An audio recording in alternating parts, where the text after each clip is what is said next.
in the World Bodybuilding Championships of 1982 or so. And then there was a question that appeared on screen. Have you ever heard of this man? I certainly hadn't. Who is this guy? For all I know, he's a poor janitor at some school in South Africa. But he came second in the World Bodybuilding Championships in the 80s. And then it said he came second to who?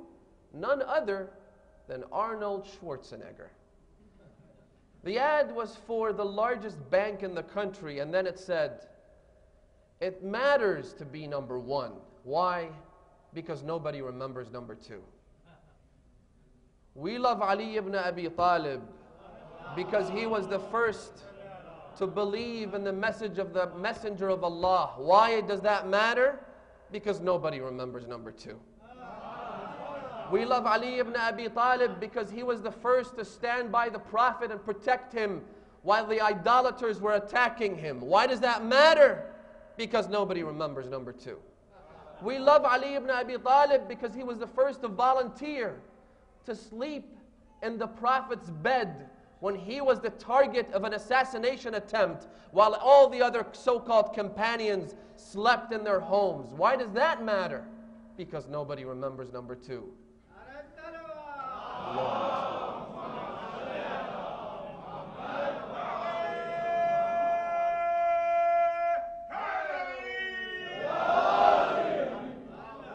We follow this man and adore this individual because he was the first to volunteer to fight Amr ibn Wadd al-Amiri, the valiant warrior who would face an army of 1,000 while all the other companions were sitting down, not moving, not even breathing, in case the Prophet mistook their movement as them offering to volunteer. The Prophet kept calling, Ala man yuqatilu Amr, is there anyone to fight this man? And I will guarantee entrance to paradise for him. If you go and kill him, you'll be the greatest hero humankind has ever seen. If you get killed, you'll enter paradise guaranteed by the Prophet himself. No one moved. The one and only and the first to volunteer was none other than Ali ibn Abi Talib. Why does that matter? Because nobody remembers number two.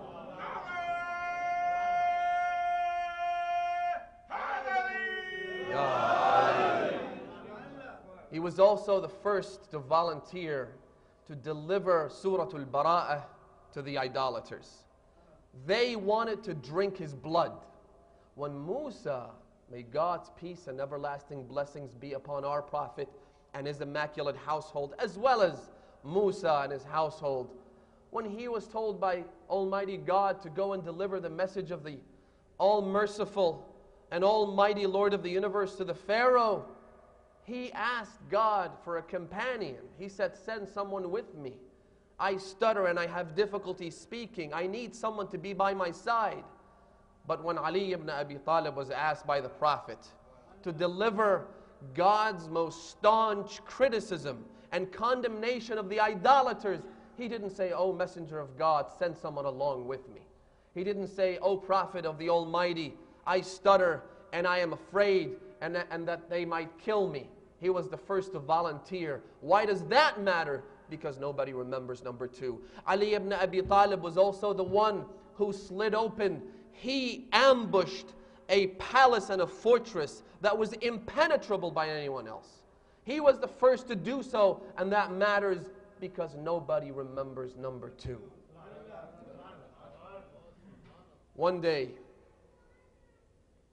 I swear to God, when it comes to Amir al-Mu'mineen, I was saying to a group of brothers the other day, the more you learn about him, the more you're bewildered by him.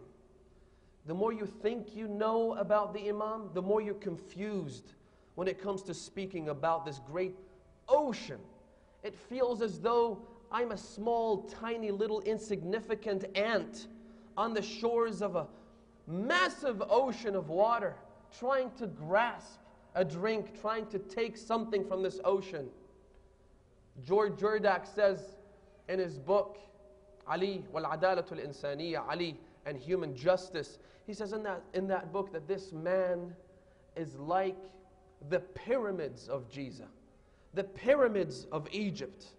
And as those massive pyramids stand looking down at the river Nile, the rest of humanity know the greatest philosophers, the greatest and most brilliant human minds are like a tiny little speck by the riverbank of the Nile as they stare at this massive pyramid.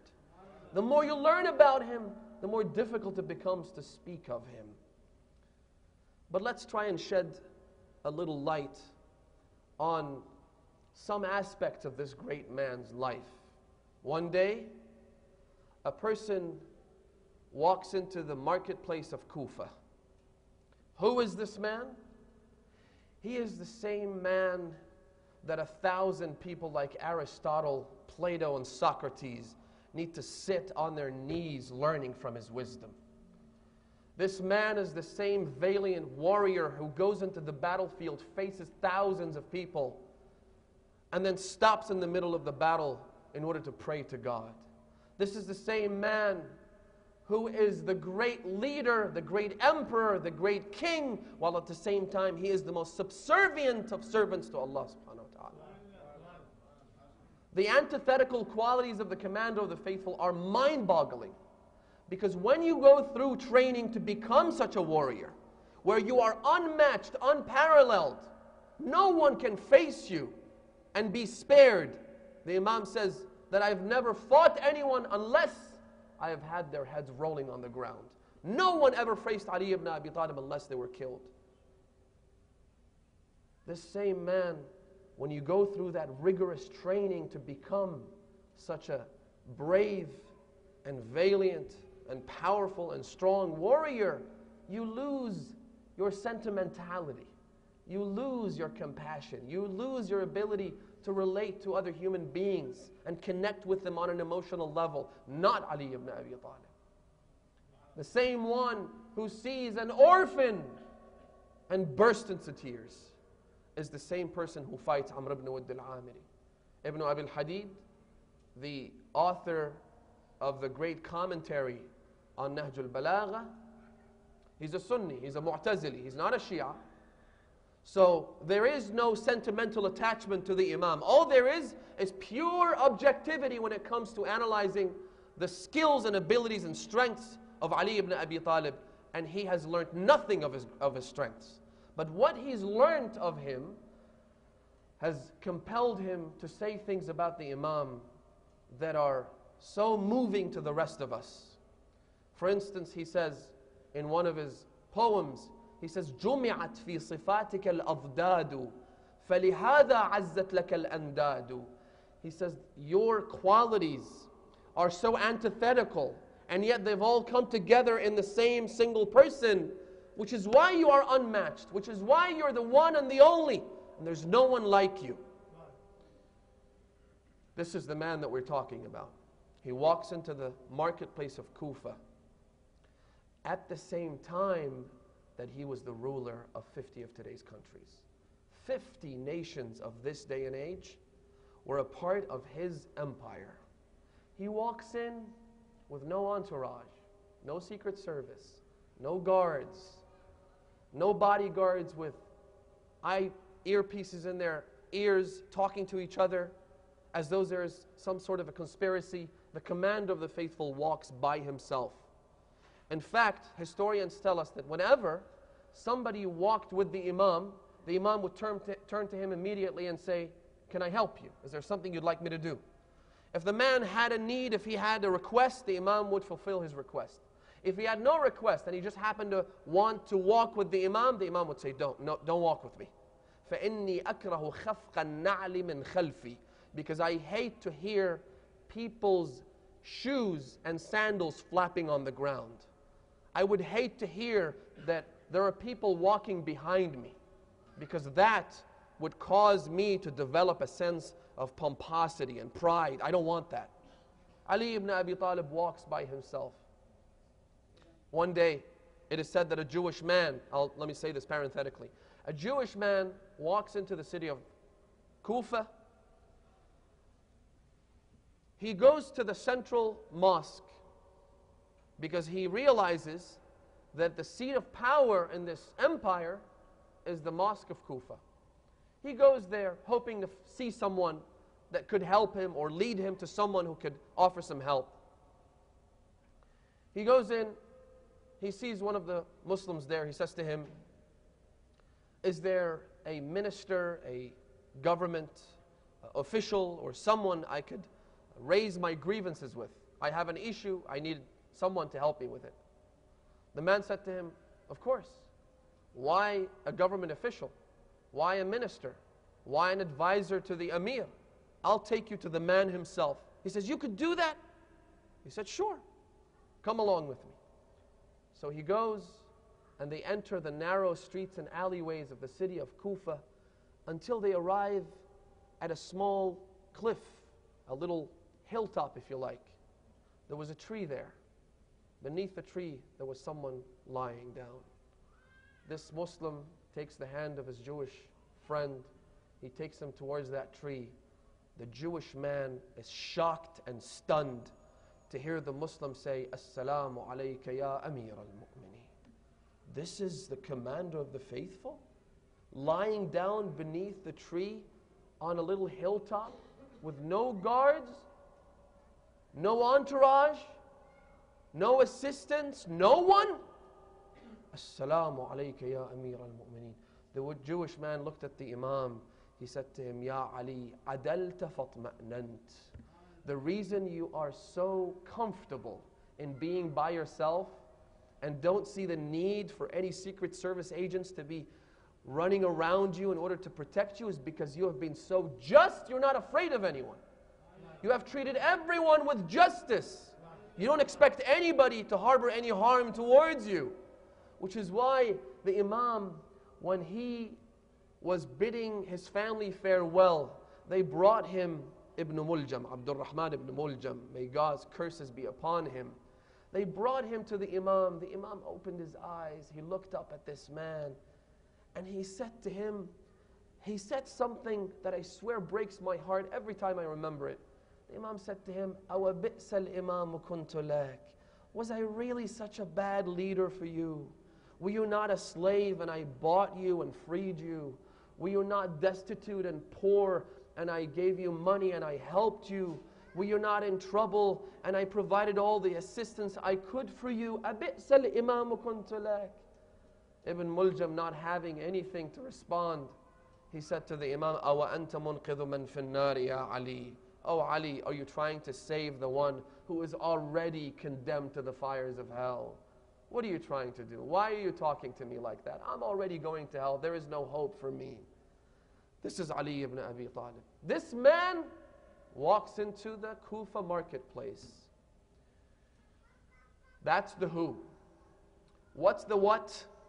The Imam unsheathes his sword. Which sword is this?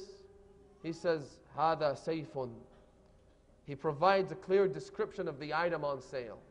He says, this is a sword, لَطَالَمَا كَشَفَ الْكَرْبَ عَنْ وَجْهِ رَسُولِ اللَّهِ. It's a sword that has forever blocked evil from reaching the messenger of God. This is a sword that has protected the life of our messenger, the Prophet. This is a sword which has preserved Islam. لولا سيف علي ومال خديجة لما قام للإسلام عمود. Had it not been for the sword of Ali, which sword? This very same sword. And the wealth of Khadijah, this religion could never have established a foothold. This religion could never have survived. This very same sword, the Imam goes out and says, من يشتري مني سيفي هذا. Who would buy the sword from me? Now, why do you think the Imam would ever consider selling the sword? Do you know why? He's the emperor, he's the king of kings, he's the Lord of lords. He is everyone. And yet he says, فَلَوْ كَانَ عِنْدِي ثَمَنُ عِشَاءٍ مَا بِعْتُهُ. Had I had enough money to buy dinner for my family, I would never have sold it. According to another hadith, he says, فَلَوْ كَانَ عِنْدِي ثَمَنُ إِزَارٍ مَا بِعْتُهُ. Had I had enough money to buy a new shirt for myself, I would never have sold it. Allahu Akbar. Ali ibn Abi Talib doesn't have food on the table for his family? The commander of the faithful, the leader of 50 nations, doesn't have enough money to buy another shirt? No, he does not. A young man says that I entered the city of Kufa and then I went into the mosque, the central mosque, one day with my father, and I noticed a man delivering a sermon from the pulpit. And while he was delivering the sermon, he was shaking his shirt like so. He kept on shaking it. He kept on doing so. So I said to my father, who is this man? He said, this is the commander of the faithful. This is Amir al-Mu'mineen, وقائد الغر المحجلين, إلى جنات النعيم, أسد الله الغالب, علي بن أبي طالب. اللهم صل على. I said to him, Dad, why is he doing this? He said, son, the reason he's shaking his shirt like so is because Ali ibn Abi Talib only has one shirt. If he needs to wash it, he doesn't have another shirt to put it on while this one dries up. He needs to wash it and wear it immediately. And so what he's trying to do is to dry the wet shirt that he's wearing because he's just washed it and doesn't have another one to put on. This is Ali ibn Abi Talib. He says, when he enters the city of Kufa, he says, "O people of Kufa, I am riding on this mule of mine, and I am wearing this shirt of mine. And if you ever see me walking out of the city of Kufa at the end of my service to you, if I ever leave with anything more than a mule and this shirt, then I have committed treason against you." The commander of the faithful, brothers and sisters, has raised the bar so high, he puts everyone to shame. He puts all the kings, all the presidents, all the premiers, all the prime ministers, every single person in a position of leadership is put to shame when they learn of the example of Ali ibn Abi Talib. He says, the Imam himself, he says in a letter to one of his governors, he says to him, "Why would you accept the invitation of a man who invited you but failed to invite those who are poor and destitute? The reason you've been invited is because you're a governor. You're being lobbied. It's a lobbying process. That's what's happening. You are essentially being bribed by the food, by the delicacies, by the banquet, by the reception, by the respect. Why would you accept that reception? Are you not a follower of Ali ibn Abi Talib?" The Imam says to him, وَلَوْ شِئْتُ لَاهْتَدَيْتُ السَّبِيلِ إِلَى مُصَفَّى هَذَا الْعَسَلِ وَإِلَى لُبَابِ هَذَا الْقَمْحِ وَإِلى نَسِيجِ هَذا الْقَزْ وَلَكِنْ هَيْهَاتْ أَنْ يَغْلِبَنِي جَشَعِي. He says, if I wanted to, do you think I don't know how to live? You don't think I don't know how to have a life of luxury? You don't think I know how to beat Muawiyah using his own tactics?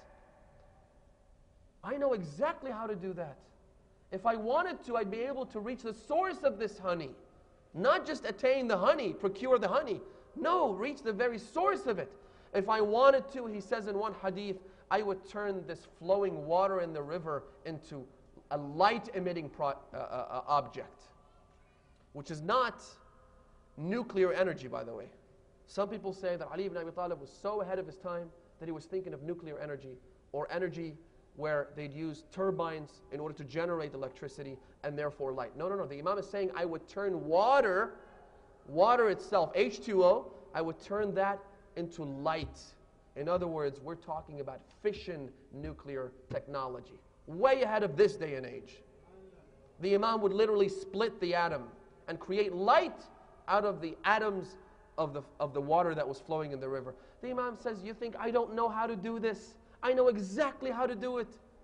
But I shall never allow my ego, my desires, my temptations to push me towards doing these acts. وَلَعَلَّ فِي الْحِجَازِ أَوِ الْيَمَامَةِ مَنْ لَا طَمَعَ لَهُ بِالشَّبَعِ مَنْ لَا طَمَعَ لَهُ فِي قُرْصٍ وَلَا عَهْدَ لَهُ بِالشَّبَعِ.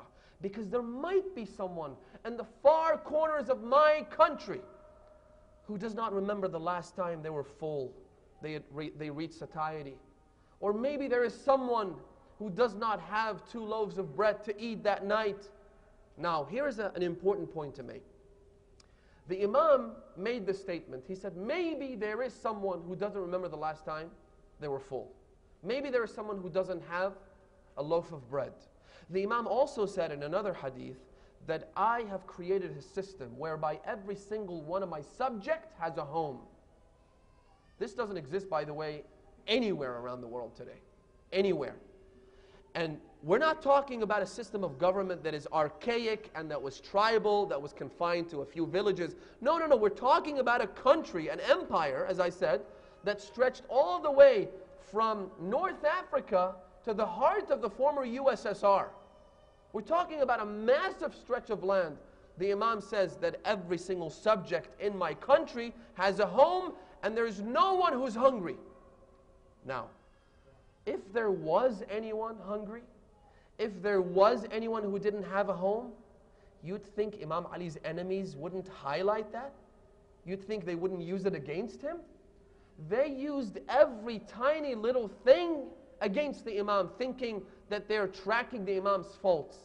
For instance, if you remember, when there was a discussion about appointing the Imam as the new Khalifa, what did they say about him? They said, إِنَّ فِيهِ دُعَابَةً. He's a little too jovial, he's a little too cheerful. In other words, unlike his predecessors, who were all grumpy, and who were all bad-tempered, and who were always about punishing this and killing that, and spreading evil all over the empire, the Imam was a man of good akhlaq. The Imam is a person who would laugh with the destitute and the poor and the widows and the orphans. The Imam has these beautiful morals, and yet they use this against him. He's too jovial, he's too cheerful. He's too much fun to be around.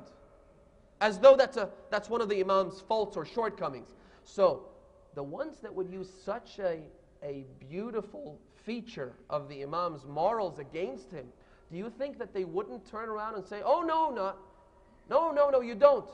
When you say that there is everyone in my country, every single subject of mine has a home, no, Mr. So-and-so doesn't have a home, but they didn't. Which means that the Imam was telling the absolute truth. Every single person had a home. Every single person would have food on the table. Why? Because he set the bar so high.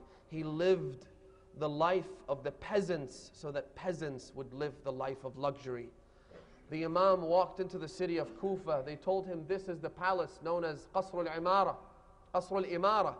Qasr al-Imara was not used by the Khalifa. The Khulafa prior to the Imam, they lived in the city of Medina. Kufa was an outpost. It was a military outpost. And so they had created a palace which would be used by the regional governors. In other words, it's not exactly a presidential mansion, not exactly the White House, but it was nonetheless something that would be used by the regional governors. When the Imam arrived there, he said, no, I'm not living here. He went to the side of Qasr al-Imara with his own bare hands. The Imam built a little shack for himself. And he said, I will live right here. And he left Qasr al-Imara. Today, when you go to Najaf, when you go to Kufa, I want you to observe this with your own two eyes. You will go there and you will see that the palace of Imara is nothing but ancient, forgotten ruins, and the little shack of Amir al-Mu'mineen is still standing over there. Because this is a shack that was built by the righteous hands of the commander of the faithful. And it will forever stand as testimony to the justice of the commander of the faithful. It will forever remain as testimony to how high the bar was raised. The Imam, his mission was very clear. His mission was, لَأَخُذَنَّ, he said about the oppressors. He said, لَأَبْقُرَنَّ الْبَاطِلَ بَقْرًا حَتَّى أُخْرِجَ الْحَقَّ مِنْ خَاصِرَتِهِ. The imagery used in the Imam's statements is just astonishing. The Imam likens falsehood to a human being or an animal or a body of some sort. And the Imam says that I will take a dagger and I will slit through the stomach of falsehood. And I will shove my hand through its side, inside the stomach of falsehood, and I will pull out the truth. In other words, I will do whatever it takes to make sure that those who are oppressed are given their rights. And isn't this day and age a time for us to reflect when we see the oppression taking place in many parts of the world against the lovers of Ali ibn Abi Talib for no other reason than they say, Ashhadu anna Aliya waliyullah. Against the lovers of Ali ibn Abi Talib for no other reason than they said, Ya Fatima al-Zahra in the streets. And I'm sure you've seen the videos where they come out in processions and julus in the streets of Sar and Sitra and Bani Jamra and the other villages in Bahrain, calling Ya Fatima al-Zahra. And suddenly you have this contingent of troops armed to the teeth. They drive down to that area, they come out of their cars and they begin shooting without warning. No other reason, that hatred, that scorn, that venom, which has been passed down from generation to generation, from womb to womb. The only reason it's there is because we say, Ya Ali, and we say, Ya Fatima. And the Ahlul Bayt suffer as a result of this, by the way. I didn't want to mention this, but now that we've mentioned the suffering of the people of Bahrain, let me just give you a glimpse of how our Imam, the Imam of our time, is suffering because of it. The hadith said that one day, Imam al-Sadiq alayhi salatu wassalam,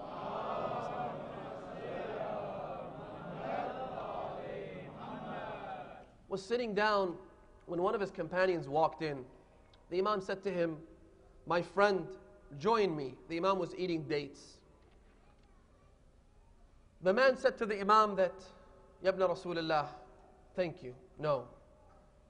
May I be excused? I don't wish to eat. I don't have the appetite. The Imam said to him, why not? Sit down. Join me over these dates. When the Imam insisted, the man replied by saying that I saw something as I was coming to your home that has made me lose all my appetite. The Imam said to him, what did you see? He said, Ya ibn Rasulullah, as I was coming, I saw a woman being beaten and dragged on the ground. So I got closer to try and find out what this woman had done. And I noticed that a jilwaz means a thug, a mercenary, someone who is employed by the oppressive regimes in order to beat people up and kill them and assassinate them. I saw a jilwaz dragging this woman on the ground by the hair. I asked the witnesses, the bystanders, the people who were there, I said to them, what has this woman done? They said that she was walking.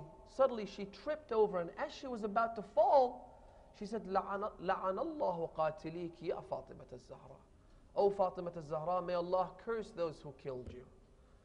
When this mercenary, when this agent heard this woman utter these words, him being an agent of Bani Umayyah, him being an agent of the oppressive tyrants, he came immediately, apprehended the woman, began beating her, and he started pulling her by the hair. The hadith says that as soon as the Imam heard that story, he began to cry so much that the tears were overflowing out of his sacred beard and falling on the ground. The Imam said to him, do you know what happened to her? He said, no. The Imam said, let's send someone to get some news. And while that happens, I will prostrate to Allah. The Imam said to him, let's go to Masjid al-Sahla. They went to Masjid al-Sahla. The Imam began to supplicate to Allah, to pray to the Almighty, to beseech Him. Imagine the Imam of our time does the same thing. The Imam is like a father to us. Ana wa Ali, the Prophet says, Abawa hadhihi al-ummah. We are the fathers of this nation.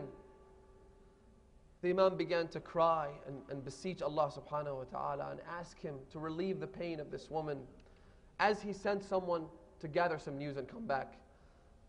The messenger of the Imam came back a while later and he said, Ya ibn Rasulullah, I have great news. They have just released her.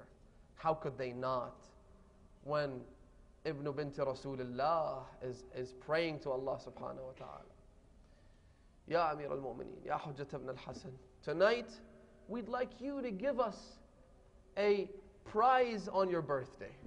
We have nothing to offer you, Ya Amir al-Mu'mineen. Who am I to offer you anything? So I'd like it to be the other way around. I'd like you to be like the king, that peasants and subjects and ordinary citizens have nothing to offer. And it's the king that offers them his prizes. Ya Amir al-Mu'mineen, help us. There's a hadith, brothers and sisters, that says, one day the commander of the faithful came to the Prophet. He said to him, Ya Rasulullah, ud'u li bil-ghufran. O messenger, pray for my forgiveness. Now the Imam has never committed a sin, which is why it is a noble act to seek forgiveness for a sin that you have committed. But it's an even more noble act to seek forgiveness for a sin you have not committed. And this is what the Ahlul Bayt would do. The Ahlul Bayt have not committed any sins, which is why their repentance and them seeking the forgiveness of God is even more noble and more great. So Amir al-Mu'mineen says to the Prophet, pray for me. The hadith says that the Prophet looked around. Then he said, Ilahi bihaqqi Ali ighfir li Ali. Oh Allah, in the name of Ali, forgive Ali. The Imam said to him, why would you say that? He said, because I looked around and there was no one greater in existence than Ali ibn Abi Talib.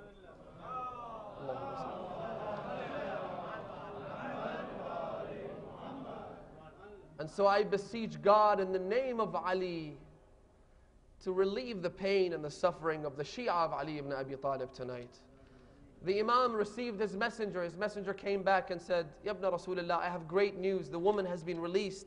The Imam, he lifted his head from the prostration and thanked Allah subhanahu wa ta'ala. He said to him, what happened? He said, I don't know what happened, but the Amir had a change of heart.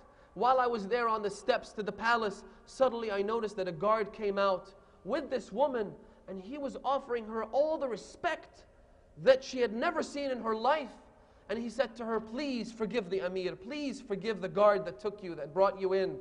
Please forgive us, and here, take this gift from us, 10,000 silver coins. This is a gesture of goodwill and appreciation from the Amir to yourself. The woman said, keep your money, I don't want your money. He said, please take it and forgive us. She said, I don't want your money, just go. The Imam began to cry once again. He said, did she really do that? The messenger said, yes. The Imam cried. He took whatever money that he had in his possession, he gave it to him. He said, go offer this gift from my side, from me to this woman, and tell her, Inna Ja'far ibn Muhammad yuballighuki salam. That Imam al-Sadiq sends you his greetings and his salutations. They went to the woman, they said to her that we have a gift from your master, and he says to offer his salutations and his greetings to you. The woman was so overwhelmed by joy that her master, her Imam, would send her his salutations and greetings, that she fell unconscious. Then she got up again and she said, please tell me again. And they told her that the Imam had sent her his salutations and his greetings. The Ahlul Bayt do care about us. And it's on these nights, brothers and sisters, that we ask them for their mercy. We ask them for their help. We ask them to relieve the pain and the suffering of their Shi'ah all over the world. The commander of the faithful is the same one who would go out and say that I will cut through the stomach of falsehood to bring out truth from within it. Do you think I do not know how to live a life of luxury? I do, but it's my morality and my principles that prevent me from doing so. I once had a debate with someone about a statement made by an Orientalist. By an Orientalist who was spoken about the Imam, and I heard him say in an interview, and I was very upset by this. He's asked about why the commander of the faithful was unable to maintain his grip on power. And he said in response, even though he's considered to be a foremost expert on the history of early Islam, and particularly Shi'ah deductive jurisprudence, and the Usuli school of thought, and Imam Ali's history, and all that, and yet, when you don't have faith, you could have all the knowledge in the world. You could read thousands of books. But when you lack true faith, you don't have appreciation for Ali ibn Abi Talib. Sometimes when you're blinded, when some people are blinded, that's what happens to them. He responded by saying, I think the problem with Ali ibn Abi Talib was that he lacked political finesse. He lacked experience in politics. And I said to this man's student, who studies under him, under his supervision, I said, really? Has this man ever even read Nahjul Balagha? Has he ever had a look at the life of Ali ibn Abi Talib? Has he not heard the Imam say, Wallah, by God, وَمَا مُعَاوِيَةُ بِأَدْهَى مِنِّي. Muawiyah is not smarter than I am. وَلَكِنَّهُ يَغْدُرُ وَيَفْجُرُ. But he set no limits for himself. Muawiyah doesn't mind killing people when it comes to preserving his interest. I don't want to do that. I know exactly how to. I choose not to. The Imam said, لولا التقى لكنت أدهى العرب. Had it not been for morality and piety, I would have been the smartest, most cunning of all Arabs. I could do it, but I choose not to. And this is one of the things that makes Ali ibn Abi Talib so great. You see, most people are pious and good and humble, and they would rather live away from the pleasures of this life when it's sour grapes and they can't get their hands on the pleasures of this life. When I'm not the president, I'm not the king, I'm not the emperor, I'm not the one calling the shots, I'll be all humble and pious. But as soon as I get a hold of that seat, as soon as I enter that palace, as soon as I have the ability to do it, I believe it was Abdul Malik ibn Marwan, if I'm not mistaken, he says himself, he says that I was like the dove that hovers over the dome of the mosque. I was the one always in the masjid, always praying on time, always reciting the Quran, always being the good, positive person that I was until I became the Amir. When I became the Khalifa, back then I wouldn't step over an ant if I saw it along my way. I was a tree hugger. I was an environmentalist. I was the best, most pious person you could ever come across. As soon as I became a Khalifa, I can't help it. Do you not understand, he says? I have to see people drowning in their blood before I develop an appetite for lunch. I have to kill people. That's just who I am. Because when you don't have access to power, you're all altruistic. Everybody's altruistic. Not Ali ibn Abi Talib. In fact, I believe the commander of the faithful brothers and sisters is the only person in history, and I stand to be challenged, and if there is any other example in history, please come and help me understand. But he's, as far as I know, the only person throughout the history of mankind who criticizes his own government, his own rule. Sure, when you're in the opposition, you criticize the government. When you're a Republican and the president happens to be a Democrat, you've got nothing but criticisms. When you're a Democrat and the president is a Republican, you know how it works. You're always looking to find faults and shortcomings and issues and problems with the other party which happens to be in power. But to actually criticize your own self, to actually come out in a press conference, imagine, and say that I failed here and I failed there, that never happens. Or that this government is worth nothing to me, never happens. One day the Imam is sitting down. Ibn Abbas enters. Ibn Abbas was one of the top advisors to the Imam, if you like. The Imam is sitting, stitching or patching up his sandal. Now this is after he became the Khalifa. Ibn Abbas enters. He says, Ya Amir al-Mu'mineen, we've got a huge delegation. And back then, the rule was, you submit allegiance. You pledge your allegiance to the Khalifa. In other words, you submit to him fully. I will do whatever you ask me to do. And it becomes the religious obligation. We have a delegation of tribal chiefs, people who have many followers who are here to give their allegiance to you. And they've been waiting for a while. The Imam ignores him as though he's not even there. And the Imam is stitching his sandal. Not exactly doing something important. Ibn Abbas goes out, comes back in, says the same thing to the Imam. The Imam ignores him. The third time he comes in, the Imam is interrupted. He looks at Ibn Abbas. He said to him, Ibn Abbas, let me ask you a question. Just out of curiosity. How much do you think these sandals are worth? The sandals that have been patched up so many times. The Imam says, حَتَّى خَجِلْتُ مِنْ رَاقِعِهَا. I am now ashamed of giving it. I have given it to my son Imam al-Hasan so many times to patch them up and fix them up that now I'm ashamed of giving it back to him. Because I'm afraid he'd probably tell me, just get another set of shoes. I'm ashamed of doing it. The Imam says to Ibn Abbas, how much do you think this would be worth if we were to put it on sale? Ibn Abbas said, I don't know. I'm sure he was thinking in his mind, you know, what's this got to do with anything? a shoe that's worth absolutely nothing. Are you trying to sell it? Because I'm not buying. He said to the Imam, I don't know. لَعَلَّ دِرْهَمًا أَوْ بَعْضَ dirham. Maybe a little silver coin, or maybe less even. The Imam said to him, do you see this? أَلَا وَإِنَّ إِمْرَتَكُمْ هَذِهِ. This entire government, this entire sovereign position of authority, this whole thing that you call the Muslim empire that has come crawling to me. The Imam never asked for it.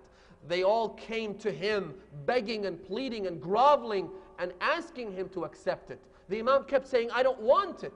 إِنِّي لَكُمْ وَزِيرٌ خَيْرٌ مِّنِّي لَكُمْ أَمِيرٌ. Imagine that. This government came to the Imam at least on 2 prior occasions and the Imam refused. The Imam rejected it. This time, I accept this responsibility in order to preserve the rights of the oppressed. But how this shoe, this sandal of mine, is worth more in my eyes than this entire establishment, this entire system of government that you're offering to me. This is Ali ibn Abi Talib. This is the man who, as I said, let me tell you the story and wrap up. One day, the Imam receives news that is so disturbing, he cannot sleep the night. What could it be? An invading army from another country, or that the government is bankrupt, or that there is internal dissent, there is a coup d'etat. What could it be that would allow the head of state, the commander-in-chief, not to sleep the night? Qambar came to the Imam and said to him, Ya Amir al-Mu'mineen, I saw a woman who happened to be a widow and doesn't have anyone to help her. The Imam can't sleep the night because there is a widow who doesn't have food and she doesn't have anyone to help her. The hadith says that the next morning the Imam got up and he said to Qambar, let's go. They went out, he bought some grain, wheat, and perhaps some meat as well, if I'm not mistaken. He said, let's go to this woman's house. They go in, they knock at her door, the woman opens the door. She says, who are you? As usual, the Imam says, Abdullah, I am but a servant of God. He would never identify himself. Inni Abdullah. The woman says, I don't have a husband. The Imam says, I have some food for you. I'm not here to hurt you. I just have some offering for the family and the children. He goes in and he says to the woman, would you like me to cook while you watch over the children, or should I watch over the children and entertain them while you cook? The woman said, no, I'm better at cooking and I am better at preparing the meat, so you could go and play with the kids and entertain them while I prepare the food. The Imam is more than happy to help, and so the woman says to him, I wish Ali ibn Abi Talib knew about what I was going through. Ali ibn Abi Talib has no idea what I go through. I am but a widowed woman. My husband was killed in battle because Ali ibn Abi Talib took him to the battle. And he does not care about me. He doesn't even know what I'm going through right now. I wish he knew. The Imam doesn't utter a single word. Had it been anybody else, you'd at least say, I do apologize, but you're talking to him. I am here to help you now, not the Imam. The hadith says that the Imam went and he began to entertain the children. How would he entertain them?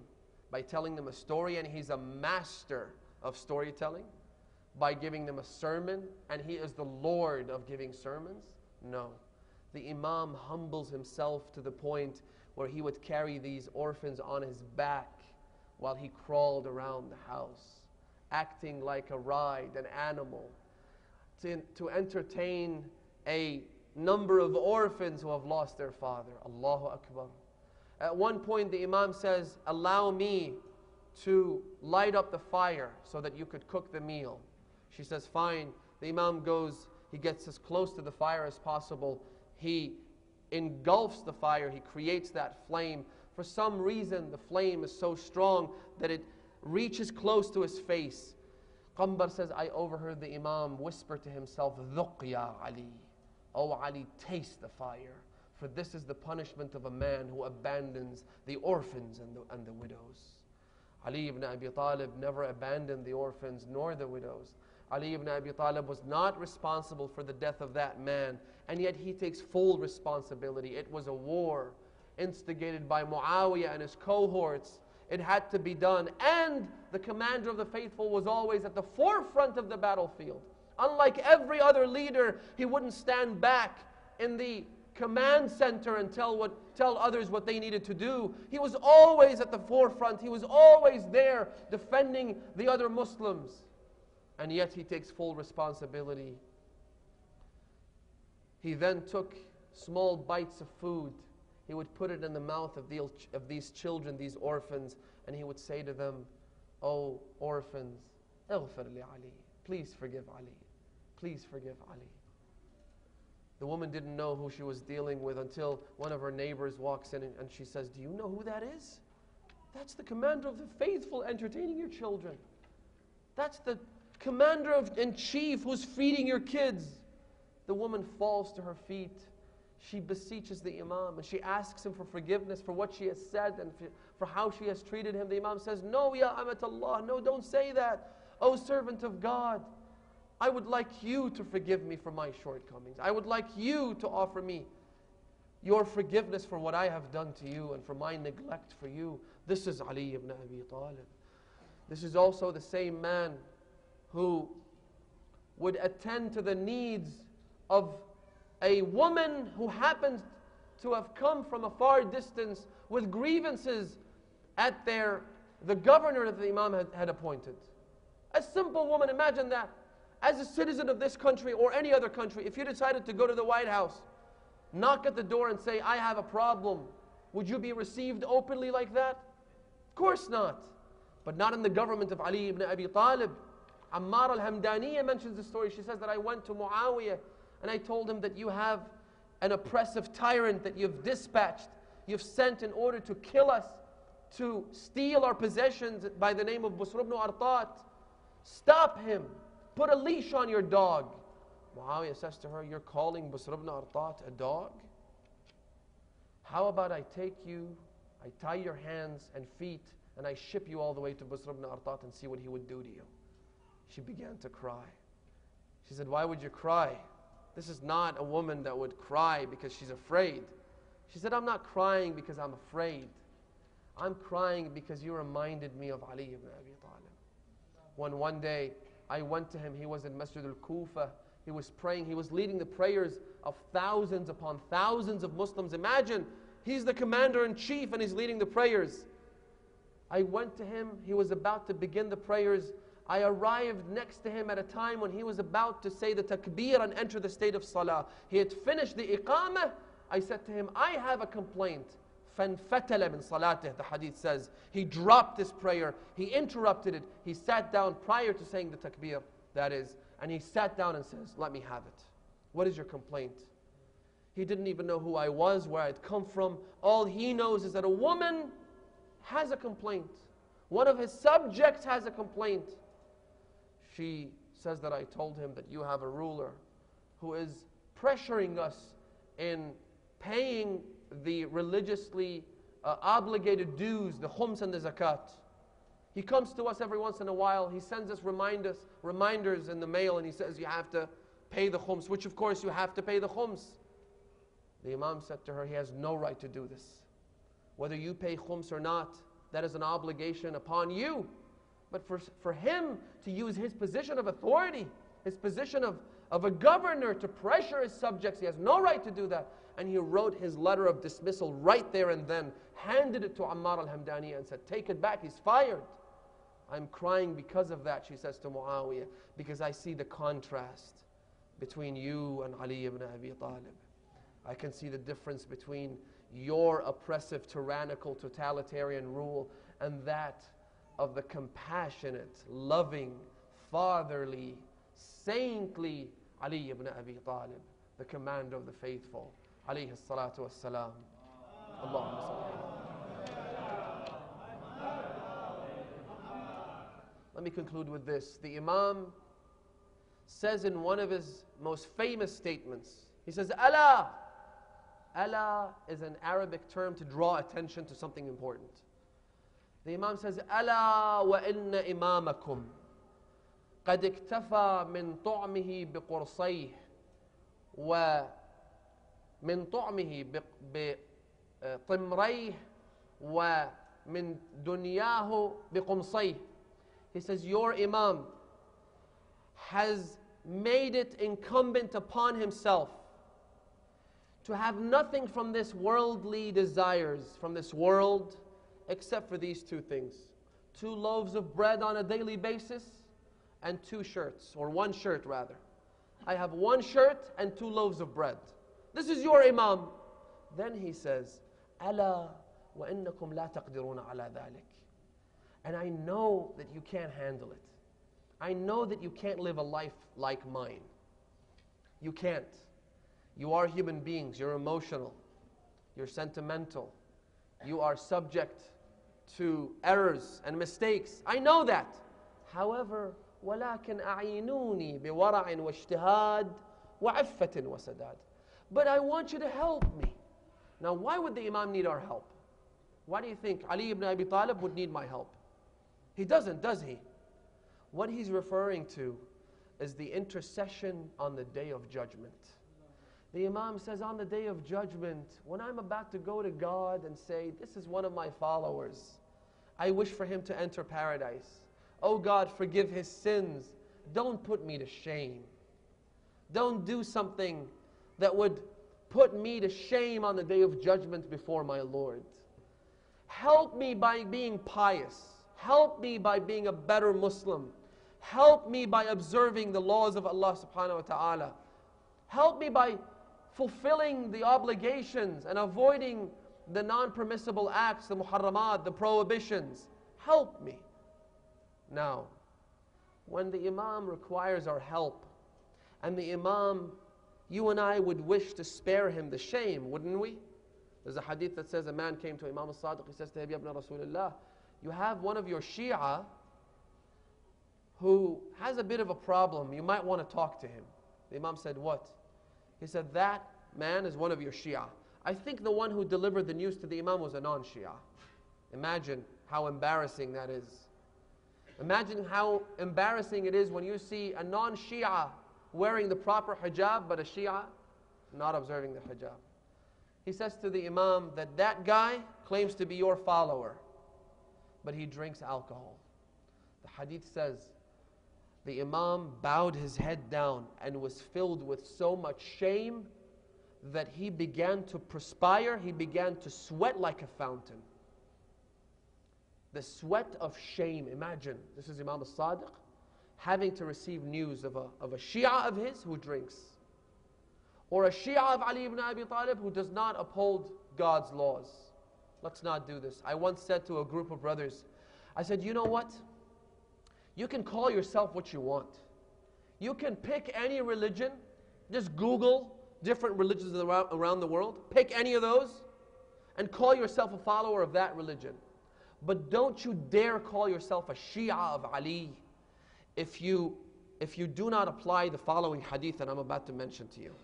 The hadith says, مَنْ طَرَبَ قَلْبُهُ عَلَى حَرْفٍ مِنْ آلَاتِ الْغِنَاءِ. He whose heart shakes because he hears musical notes. In other words, someone who listens and enjoys music. You might be passing by a store and there's music there, which is, by the way, designed to lure you in and keep you longer in the store. They've done studies that when they have music in these big department stores, people are likely to stay longer and therefore spend more money because psychologically you're drawn to the music, even without you making an active decision in the process. You might be walking past and you overhear something, that's okay. But if you listen tentatively and you enjoy the music and you play the music, the Imam says the following, not my words, the words of Amir al-Mu'mineen. Don't shoot the messenger. The hadith says, من طرب قلبه على حرف من آلات الغناء فكأنما صفع عليا على وجهه. It's as though he has slapped Ali ibn Abi Talib across the face. We have weddings where music is an integral part of the celebration. Fine. Knock yourself out is what I say to people. Live it up. Have your fun. Do whatever you want. Just don't call yourself a Shi'ah. That's it. Call yourself whatever you want. If you're a follower of the Ahlul Bayt, you need to actually follow them, don't you think? One day, al-Mufaddal ibn Umar, who was one of the confidants of Imam al-Sadiq, one of the closest people to the Imam, the hadith says he walked into the masjid of the Prophet in Medina, and he noticed Ibn Abi al-Awja, who was an atheist, a very staunch, arrogant atheist, sort of like the Christopher Hitchens of this day, or the Richard Dawkins, or those people. He was sitting down there with a group of his friends. Mufaddal ibn Umar says that I noticed they were making a mockery of the Prophet inside the Rawdah. You know where the Rawdah is? The Rawdah is the area between the pulpit of the Prophet and the grave of the Prophet. The hadith says that this is a patch of heaven, a patch of paradise. They were sitting in that sacred place making a mockery of the Prophet, saying, this man was a guy who wanted to rule over the Arabs. There is no religion, there's no God, there's no revelation. He came and he concocted this whole thing called Islam in order to get a hold of the government and rule over the Arabs. He says, I went up to Ibn Abi al-Awja and I started cursing him. I said, oh kafir, oh khabith, oh zindiq, oh this, oh that. Ibn Abi al-Awja looked up and he said, hold on a second. Hold on, calm down. If you're not a follower of Imam al-Sadiq, then you're an ignorant moron, and I don't want to waste my time with you, because you have nothing to offer. If you are a follower of Ja'far ibn Muhammad, that's not how Imam al-Sadiq treats us. He never does this to us. His demeanor, his akhlaq is so brilliant, it is so immaculate and so impeccable that he gives us all that. He opens his heart up for us. He never curses us. If we are a Shi'ah, brothers and sisters, we follow the Ahlul Bayt. The Imam says, وَلَكِنْ أَعِينُونِي بِوَرَعٍ وَاجْتِهَادٍ وَعِفَّةٍ وَسَدَادٍ. Try. Some people say, well, I can't be like Ali ibn Abi Talib. Oh, really? You think? Of course you can't be like Ali ibn Abi Talib. But can you be like Malik al-Ashtar, perhaps? Can you be like Muhammad ibn al-Hanafiyyah or Muhammad ibn Abi Bakr? The hadith says that one day the commander of the faithful was walking in the street. Suddenly they brought news of the death of Muhammad ibn Abi Bakr. The Imam shahaqa shahqa. Shahqa in the Arabic language is to scream in agony. Imagine when you hear the most shocking news possible. The Imam began to scream in agony and pain and started crying out loud. Then he said, Muhammadun ibni. Muhammad is my son. Min sulbi Abi Bakr. Though he's from the lineage of Abu Bakr. Abu Bakr is his biological father. I'm a spiritual father. Can I be like Muhammad ibn Abi Bakr? Do you have a father like Abu Bakr? You don't. May Allah bless your fathers. May Allah bless your mothers who have planted the seeds of the love of Ali ibn Abi Talib in your hearts. If Muhammad ibn Abi Bakr can do it, you and I can do it. Or that other companion of Imam al-Sadiq, if I'm not mistaken, or Imam al-Kadhim rather, his name was Sa'ad. He came to the Imam. He said to him, Ya ibn Rasulullah, I am filled with so much shame because of my ancestry. Is there anything I can do to wash that shame away? Why did he say that? Because he was a descendant of Bani Umayyah. Imagine, from the accursed tree. Sa'ad was an Umayyad. The hadith says he came to the Imam. He said to him, Ya ibn Rasulullah, is there anything I could do? I am filled with shame because of my forefathers and what they have done. The Imam said to him, Sa'ad, Anta min Bani Umayyah. Yes, you are from the descendants of Bani Umayyah. Wa anta minna ahl al-bayt. You are from among us, the holy household, the household of purity and infallibility. Don't ever say that again. You're one of us. And the Imam used to call him Sa'adul Khair, Sa'ad of goodness, Sa'ad the virtuous, the righteous, the beautiful. I can at least try, brothers and sisters. Let us ask the Almighty Allah subhanahu wa ta'ala to bless us on this blessed night, to bless us on the night that one of the greatest creatures of God came into this world. The one about whom the Prophet said, Aliyun khayrul bashar. Ali is the best of all human beings. وَمَنْ أَبَى فَقَدْ كَفَرًا. And whoever denies that, whoever refuses that, whoever rejects that, has concealed the truth and is a kafir. On this blessed night, we ask Allah to allow us to remain followers of this man until the last moment of our lives. We ask the Almighty Allah to bless our lineage and our descendants and our children and our family to also harbor the passionate love of Ali ibn Abi Talib in their hearts forever. We ask the Almighty Allah to increase our knowledge and our love and our respect to the Amir al-Mu'mineen, to the Commander of the Faithful. And above all, we ask the Almighty Allah that on the Day of Judgment, the Commander of the Faithful does not forget about us, that He takes us by His blessed hand and allows us to enter paradise with Him, that we receive His intercession, that we are allowed to drink from the pond of Kawthar by the hands of Ali ibn Abi Talib. They say, a man, one of the scholars, one of the great ulama, he fell asleep, and in his dream, he saw himself in the plain of the Day of Judgment. While he was there, he says that I noticed there was a group of people flocking towards the pond of Kawthar. Some were being pushed away, some were being allowed to come and drink. Most people were drinking the water by the angels who were feeding them.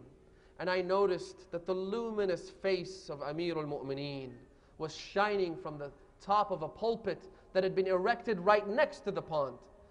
He says, I noticed that the Imam was sitting on the pulpit observing and supervising as his followers were being fed, as his followers' thirst was being quenched by the pond of Kawthar.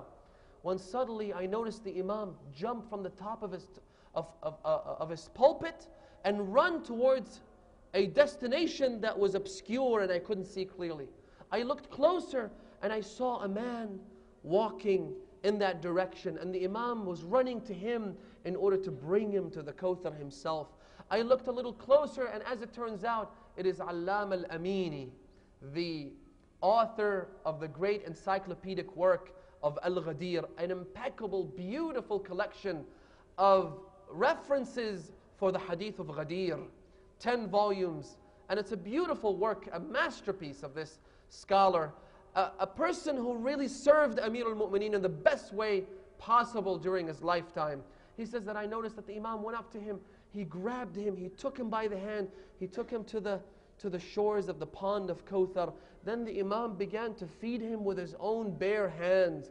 And as he was feeding Allam al-Amini, the Imam was saying to him, Bayyadallahu wajhak kama bayyadta wajhi. May God illuminate your face and restore your honor just as you restored my honor.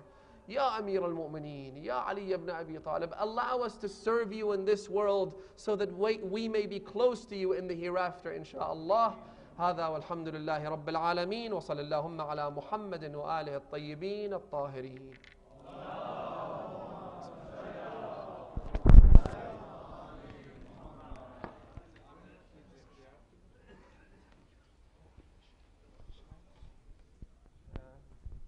توجه زيارة.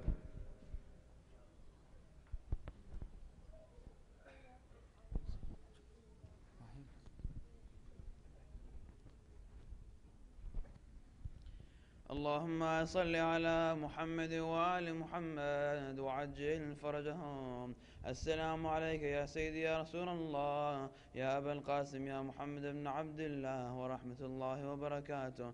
السلام عليك يا سيدي يا أمير المؤمنين، يا علي بن أبي طالب ورحمة الله وبركاته. السلام عليك يا سيدتي يا فاطمة الزهراء،